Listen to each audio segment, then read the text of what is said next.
Good afternoon, everybody, and welcome back to Behind the Veil, a show that provides insight into the world of weddings and events. I'm your host, Keith Willard. Welcome back. Today, we're going to be talking about how to plan a holiday party. And one of the things that we realized, and as when I say we, I mean the co-host and myself, is that we've had a million different people, a million different pros on this show talking about a variety of things. I mean, name it, we have covered it. Mental health down to pregnancies and surrogacies, and so when we started talking about this particular thing, I thought, well, we're considered experts in this in this industry, and we rarely talk about ourselves, our own business. So today we're going to take that opportunity. We're going to talk about how to produce a holiday party in your home, and we're going to talk about a small intimate affair up to a much larger affair, the things that you need to be aware of, the things that you need to talk about, the things that you need to do. And so to help me with this conversation, let me bring on Marci Guttenberg with an affair to remember by Marci. Hi, Marci. Hello, how are you today? I'm good. So again, it's one of those things that we're considered experts in this field. I mean, that people come to us and Yes. pay us Well, a lot of money. combined, I think we are well over the 60-year plus mark. Oh, thank you very much. Sorry. But it's all good. We have great information for people. Yeah. And I think that, one of our goals in the whole thing, in this whole process is helping people. I mean, that's what we love to do.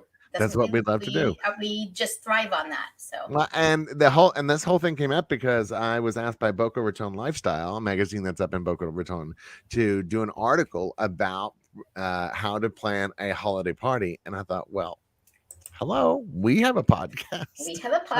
We have plenty of information. We can certainly help you. Yes. So, let's start at the beginning. You're ready to plan a holiday party. First of all, anytime that you're going to plan a holiday party, I think the very first thing that you have to decide is where you're going to have it. Do you want it in your home or do you want it at a venue? And Right. These are two totally different kinds of planning processes. And with the understanding that if you plan it at a venue, that there's probably going to be a food and beverage minimum that has to be met, and then that there's going to be a rental fee. So if you're trying to figure out what's going to cost you a little less money, it's going to probably be in your home, but we'll get to that.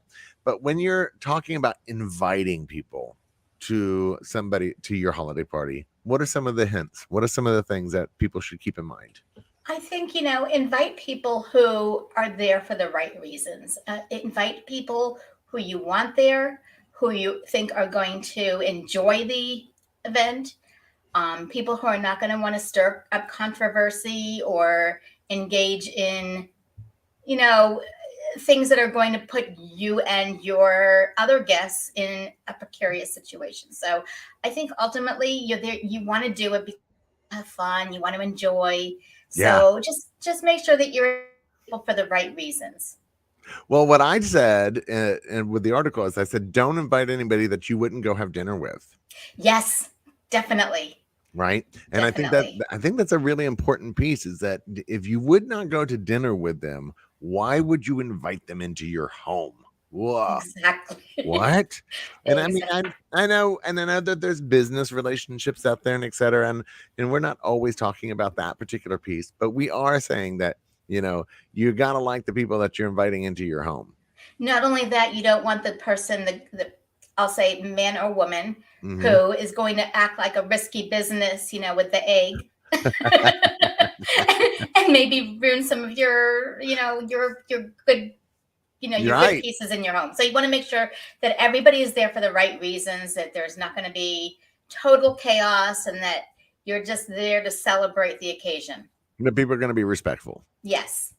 Right. So, and then what do you do about what are the I don't even know how to say it. What is a graceful way of inviting some of your friends, but not all of your friends? Because friends will talk, right? Friends will talk. And we got invited to this amazing party. Oh, you weren't there. I hated the fact that we didn't get to see you. I guess you had something else to do? Question mark. I guess I guess it's a matter of, like you said before, how close are you to the person that you're inviting?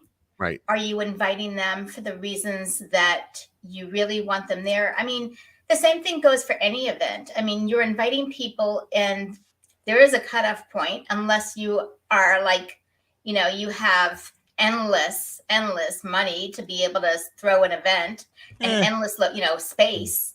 I mean, Tons of space money. is a premium too, and especially if you're having it in a home. So, depending on how big a home is, you have Right. that also has to play a factor, as well as the location. I mean, how big do you want this to be? How intimate do you want it to be? Right.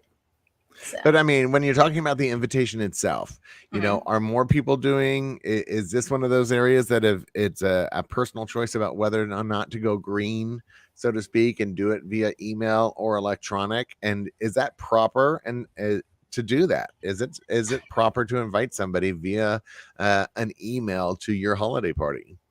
I think if depending on the circumstance, I mean, typically I would say with an organization who, who is really bottom line, really, they run on like a 501c3 or a 501c6, where it's really about keeping the dollars for the organization.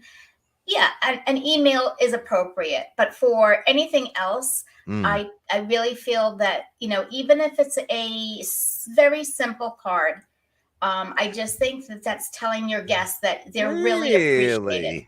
Well, because in this age of electronic everything, Eventbrite. I mean, and I know we all got invited to this really fabulous haunted house thing that's coming up Yes. in next week actually, and that was via Eventbrite. So that's what I'm saying, is that in this age of Eventbrite, you still think that it's proper to, when you're inviting somebody into your home for a holiday party, that you should do it via paper. I do, Paper and I'll invite. tell you why. Yeah. Because how many pieces of mail do you get these days?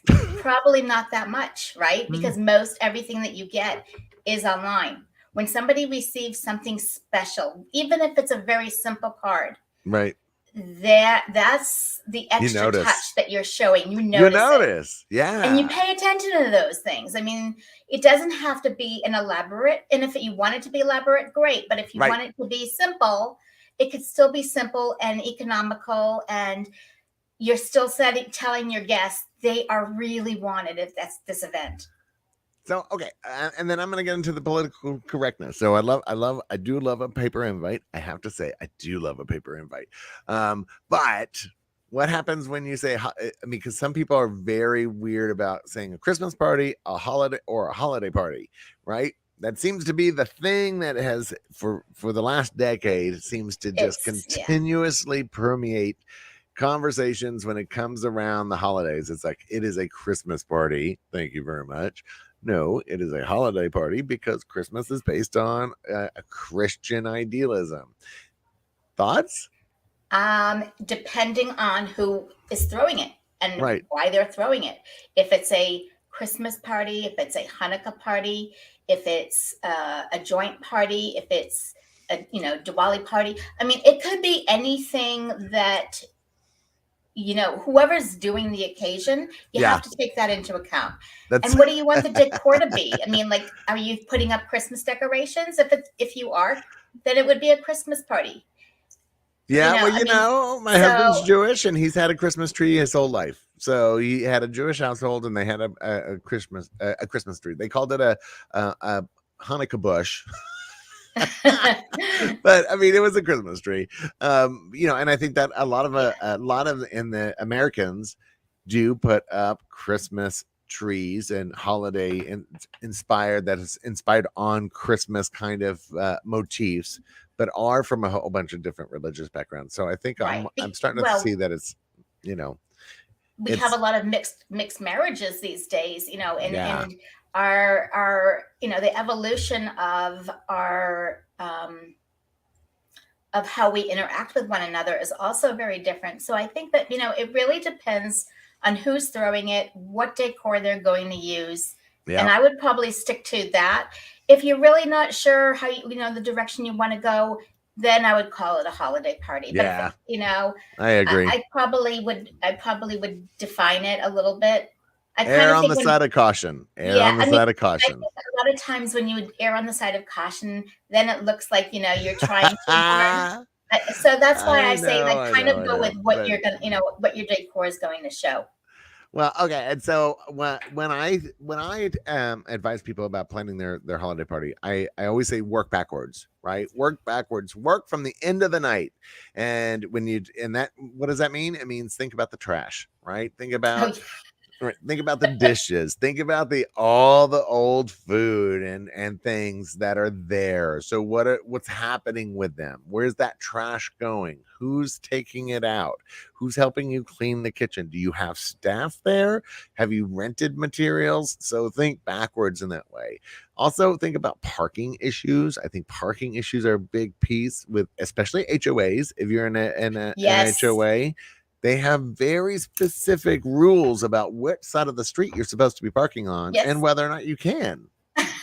Right? I But mean, sometimes they're like, no, but nobody. also going Go ahead. back to your point about, working backwards and starting with like the cleanup. I mean, just Yeah, think about this. At the end of the night, you're the host. Like, what do you want to do?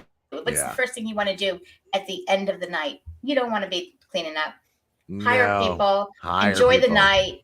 I say hire people and enjoy the night. I agree. In Well, my home, that's what we did that for all of our holidays. We would yeah. hire someone because otherwise, you're a slave to catering to your guests and you're Well, not enjoying the night with everybody. and by the way, that is part of your job is to be a host, is to be a gracious and kind host, meaning You don't want to be in the kitchen. you have to be present. You can't be out in the kitchen and be like, oh, I need to change out the trash. I need to do. Right. You're supposed to be circulating amongst your house, amongst your guests, and entertaining them, making them feel comfortable in your own home. Right? Exactly. Because they are in somebody else's environment, and not everybody's going to know each other. So, And you want them to feel comfortable. I mean, yeah, when especially like you said, when people don't know each other, they need a jumping off point and they need to be able to interact. And sometimes, people are outgoing and other people are not. So you have to, no, yeah, you really have to know your crowd and be there for them. I mean, don't you want to, first of all, you're spending money. yeah. Don't you want to enjoy it?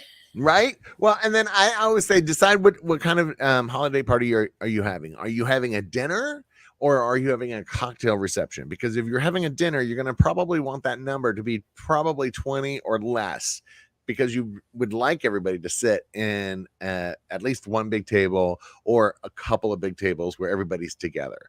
Exactly. So decide if it's a dinner or a cocktail reception. A cocktail reception can still have as much food as you need for a dinner. It's just set up a different way. And so if you're going to Yes. have a dinner, make sure, and I say this for everybody, and this goes back to the invitations as well, have a beginning and end time, because your guests need an excuse of when to leave. Don't make them Exactly. hang, because everybody else is staying. Oh, now we're going to have to stay. Oh, Give them should we stay longer? right. Can I leave? I What know. do Can I do? leave? And because if it's a larger holiday party, you can sneak out. When you're at a corporate event, you can sneak out. You're like, oh, there's plenty of people. Nobody's going to notice. If you're at a smaller grouping, all of a sudden somebody turns around and goes, where'd Alice go? Oh my God, wasn't she just here? I hope she's okay. Somebody go check the bathroom. Meanwhile, Alice is on her way home. But like, I'm out of here. Thank you much. She snuck out. Right, she have snuck out. So have a beginning and end time for your Yes. holiday party. I swear it'll make a huge difference just in the feeling of the event itself. Yes. Not just for you, but for your guests too. They'll appreciate it. Right. And I'm going to go back to the thing that you just said, is like, don't skimp on labor, and bring in servers, bring in people to help you clean up and serve, so that way you can be the person that answers the door, and then invite somebody. And if you can't be, have somebody that you allocate, somebody that is friends with all the same people that you're friends with, that is very good with saying welcome to people into the home.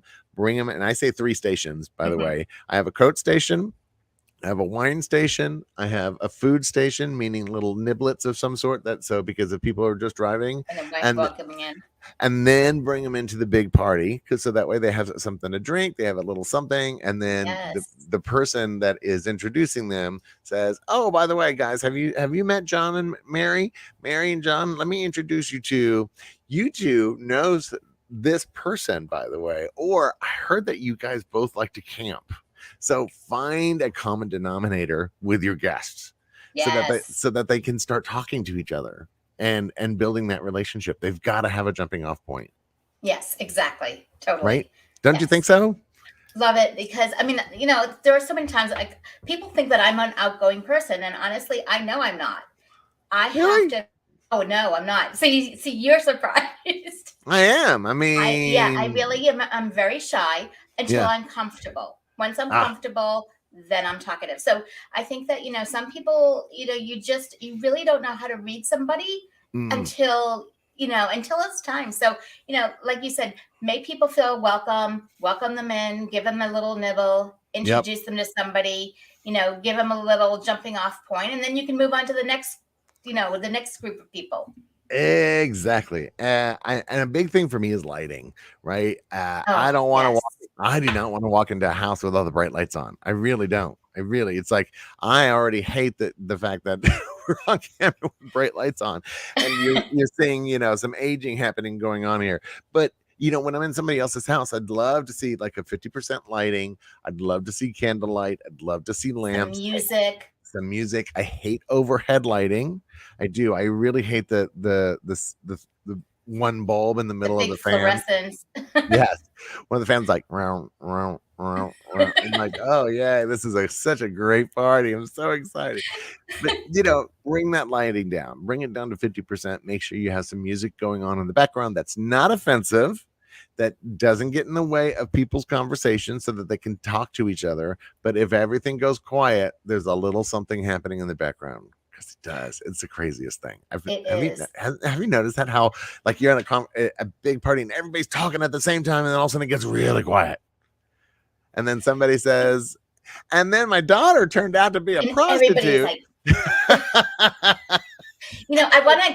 I want to give a little shout out, Hmm, because I used to work at the Peabody, and my director of catering and sales at the time, yeah. director of catering, she would have a holiday party. Her name is Wynda Lugas. She would Mm, have the most beautiful and amazing holiday parties, and I think that was like I'm telling you, I had got so many phenomenal ideas from her. This was back in really? this was back in the 80s, Right. and 90s, and I cannot tell you. I mean, I was just actually on Facebook the other day, and I was talking about it with somebody else Did, who said the same thing.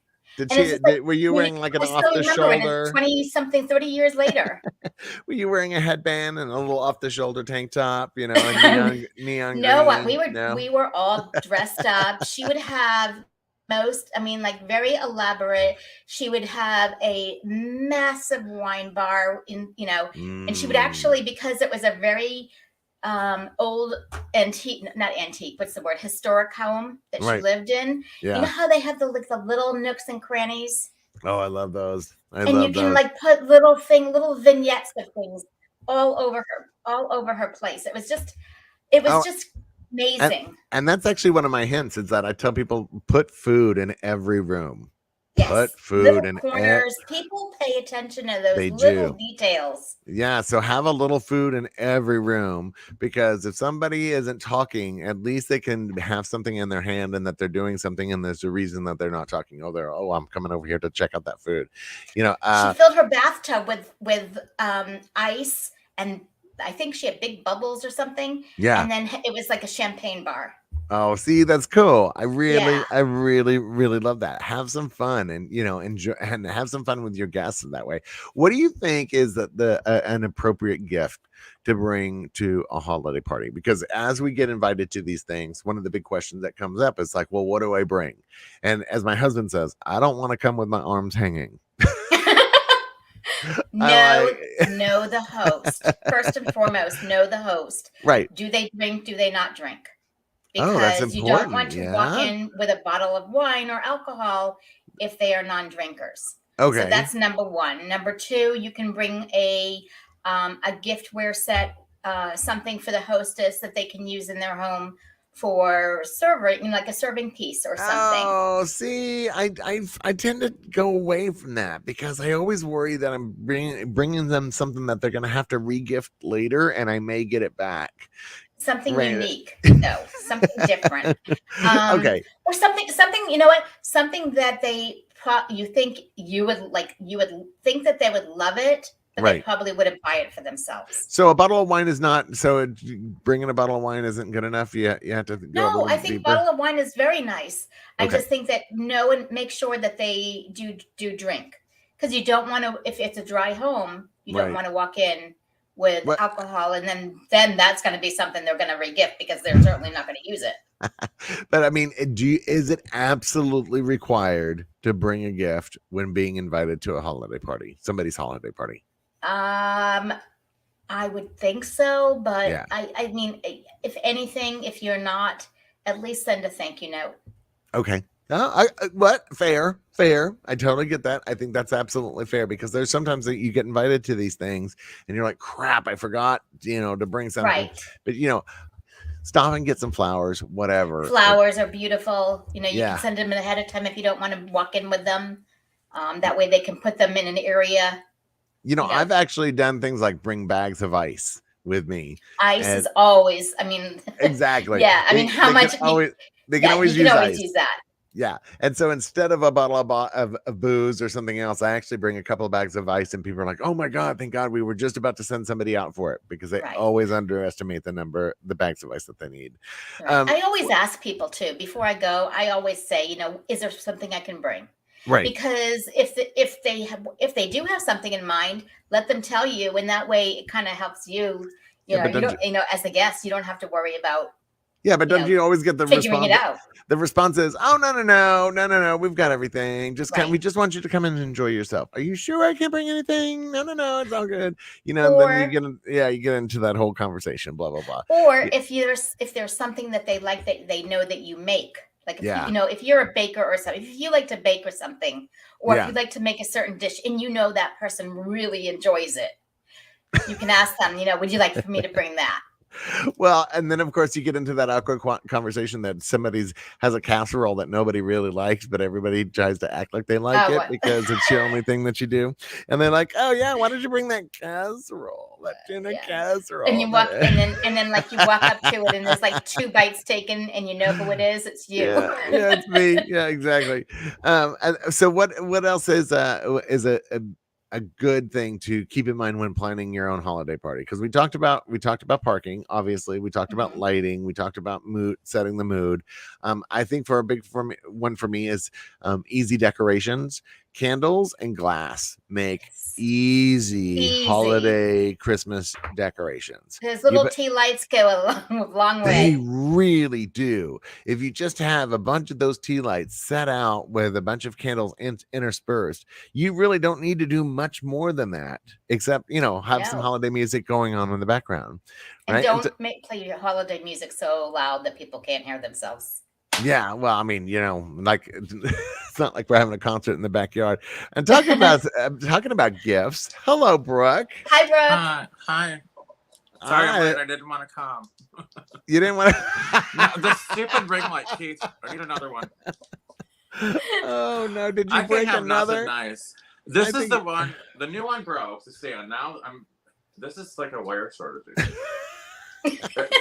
They worked last week with Marci, but I held it firmly. It's just not. It's not giving. Oh my God! It's not giving.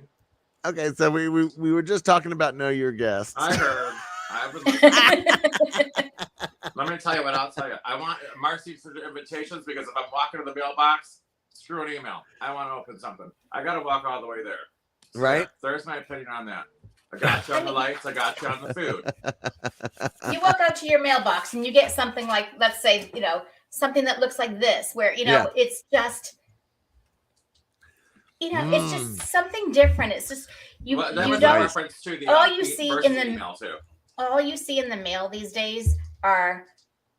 I hate to say it, but it's fluff email. It's fluff mail. It's everything is like just fillers that you throw away, and it's like circulars and things like that.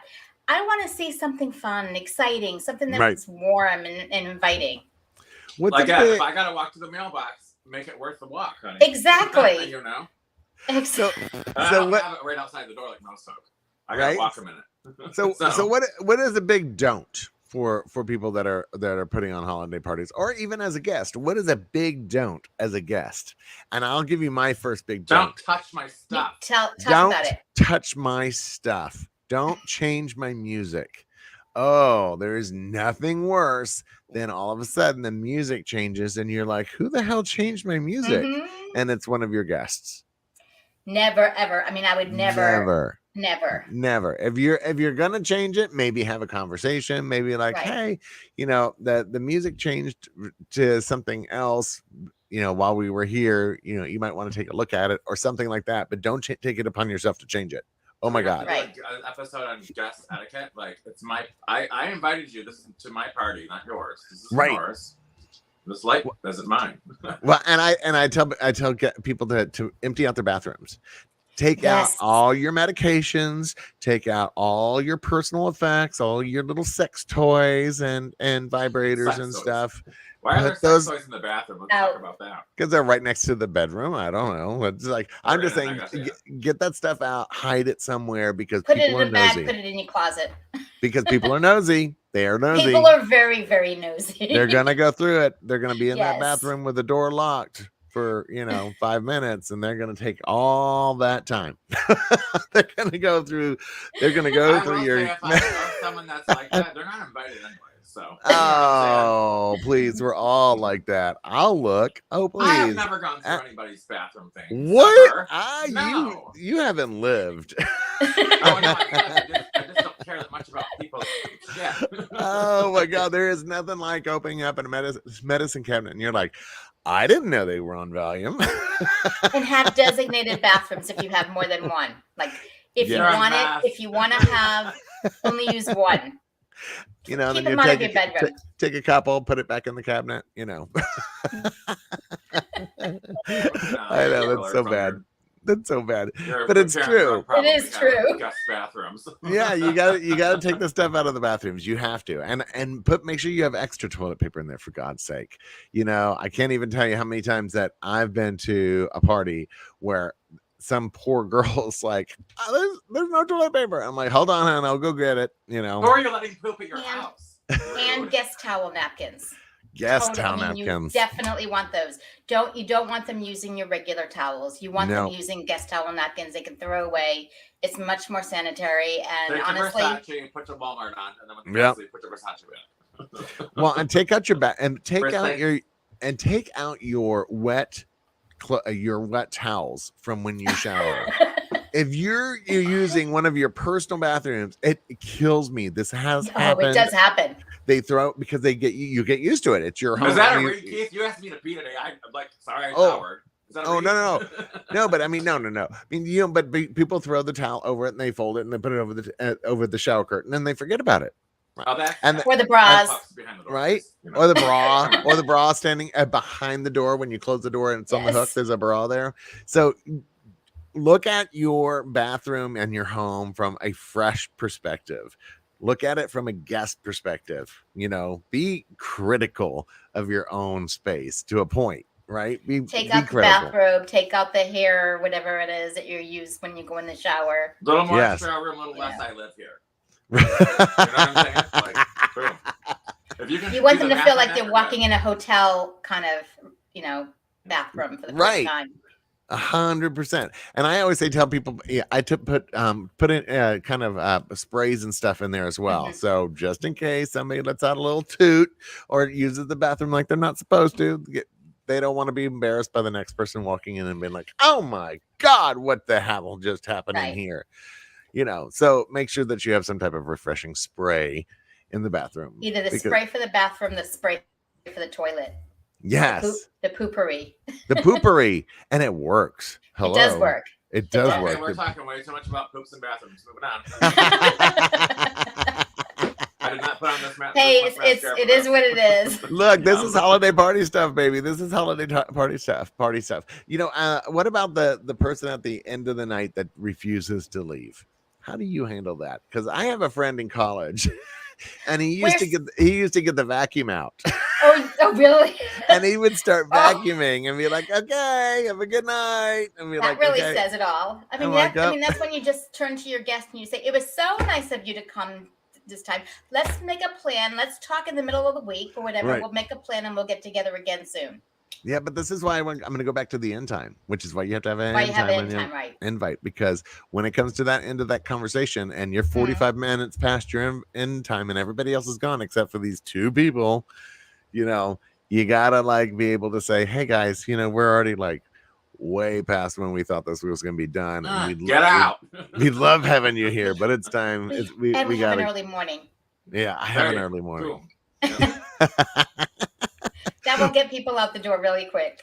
What do you do about overdrinkers? What do you do when somebody overdrinks? Car service. Yeah, but I mean, how you? Especially these days. I tell people, don't be shy about taking people's keys. You know. Oh, totally. Also, have a stack of AA pamphlets. Just, nonchalantly. Here's, take your keys. Here's a pamphlet. And just leave it in their car. Okay, great. No, personally hand it to them.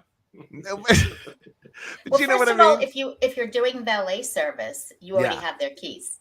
Well, and that's the thing, is that the valet service ends up being your guardian for people that overdrink. And if you have a bartender, you need to tell your bartender that they have the right to stop serving somebody if they feel like they're being getting too intoxicated, because it is your liability. A lot of people don't know this, but I've seen it. It is your fault. Your house. If you have people at your house, you have taken the liability of them being overserved at your place. If they get into an accident and kill somebody, and the last place that they were at that they had a drink, you are now liable. This happened. Happened actually. This happened when I was at Hyatt Pier 66 years ago. We had somebody that had come to a party at Hyatt Pier 66, was there for a holiday party, left. And as far as we were concerned, sober, sober-ish, went to somebody else's house, had more drinks, and then got into an accident. And the only reason Hyatt wasn't pulled into the lawsuit is because they said, nope, he was served at somebody else's house before getting into the accident. So the liability falls with them. Ah. Yeah. And then the other part is like, if you know somebody's underage, or if you know somebody who is a heavier drinker, you can kind of point them out ahead of time, and that way that the servers can kind of pay a little more attention. Which is why I do the outside, put the vodka in the straw and just put juice in the rest. You know what I mean? Like, they think they're so wasted, and then boom. But that's actually why I don't like a self-service bar at a holiday party. I like having a bartender at a holiday party. Not only are they there to help service the event, but they will then pick up glasses, take out the trash, help you clean up at the end of the night. Don't skimp on the labor, ladies and gentlemen. Do not skimp on the labor. You will pat yourself on the back and be so thankful by the end of the night when you have no voice and you're tired and somebody else is taking the trash out for you. It's nice. It really is nice. Especially if you have like over 20 people. I mean, you really can't pay attention to everybody. So no. You really can't. You really can't. Well, any other big do's or don'ts that you have when it comes to holiday parties?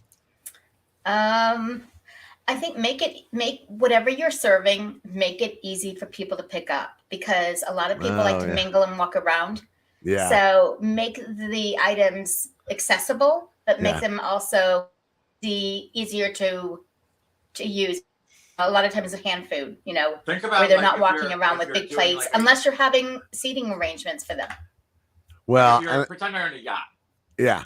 Oh, what did you say? A yacht? As far as drinks and beverages, like if it's your personal home, and especially if you have anything white or light in color, pretend you're on a yacht in your brain, and kind of go that way with it. Easy, no mess.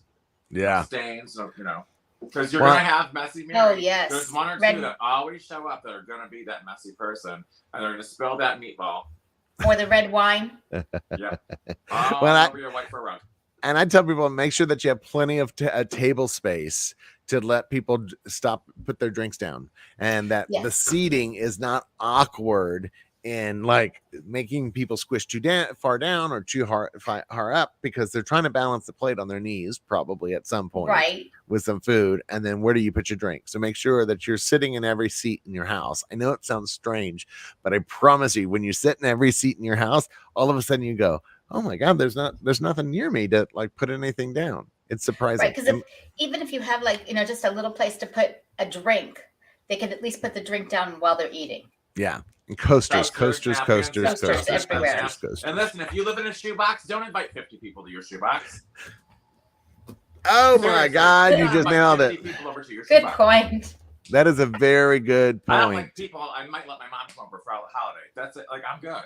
Like, yeah, but but don't over invite. Do not over invite people, because your space is only so big. Right. RSVP, and then the week before, make a new list if you need to. Yeah, but just don't. And if you do, and 100 people show up, you better have enough food and booze.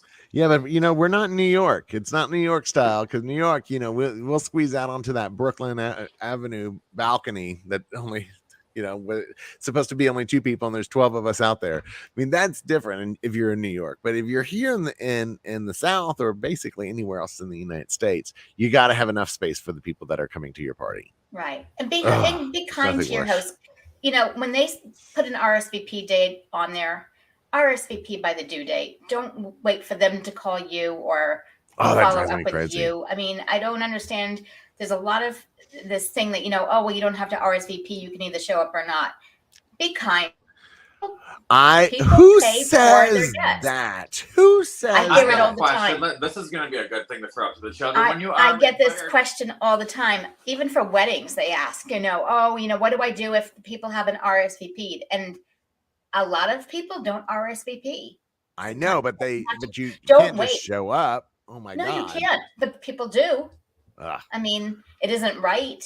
No. But at least if you have people on your list who haven't shown you the courtesy of giving a response by the due date, don't wait for the day after the due date.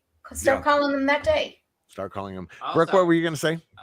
So let's talk about being invited to an event or somewhere or somebody's place. Are you supposed to bring a gift?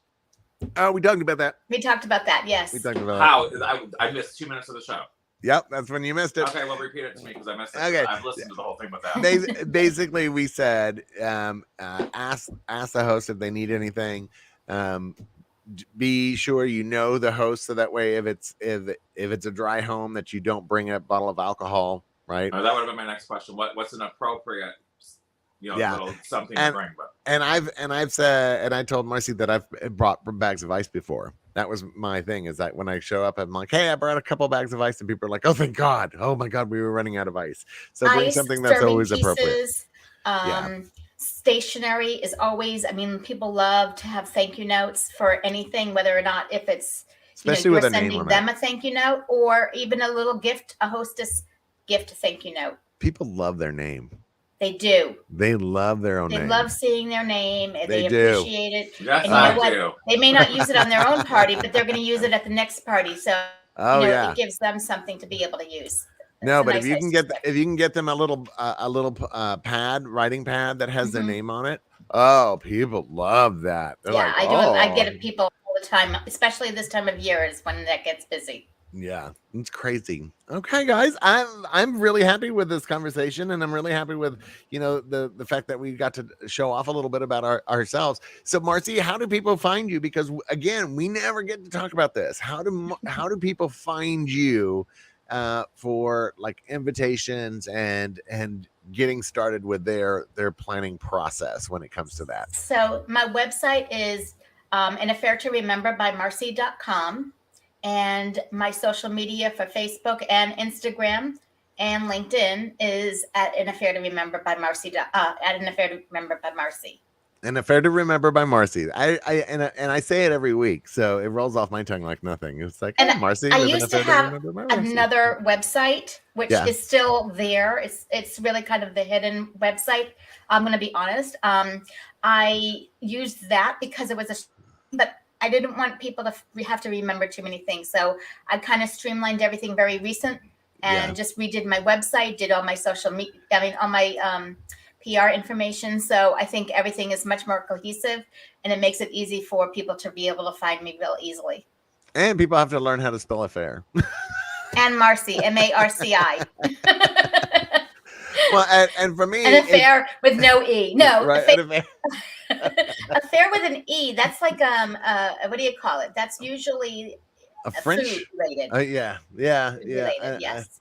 Well, and for me, it's at Keith Willard is my Instagram. My website is keithwillardevents.com, at keithwillardevents.com. My Facebook is at Keith Willard Events or at Keith Willard. My TikTok, which I now have 2 videos. What? So I put two. I put two videos out on my TikTok at Keith Willard, and that's actually at Keith_Willard. I've realized that. Don't know how I missed that. And then my LinkedIn is at Keith Willard 1. I don't understand why the 1 happened, but there it is. And you can't change it? Was that merely a suggestion? No. I mean, I think there's another person. Yeah, I think at Keith Willard was taken.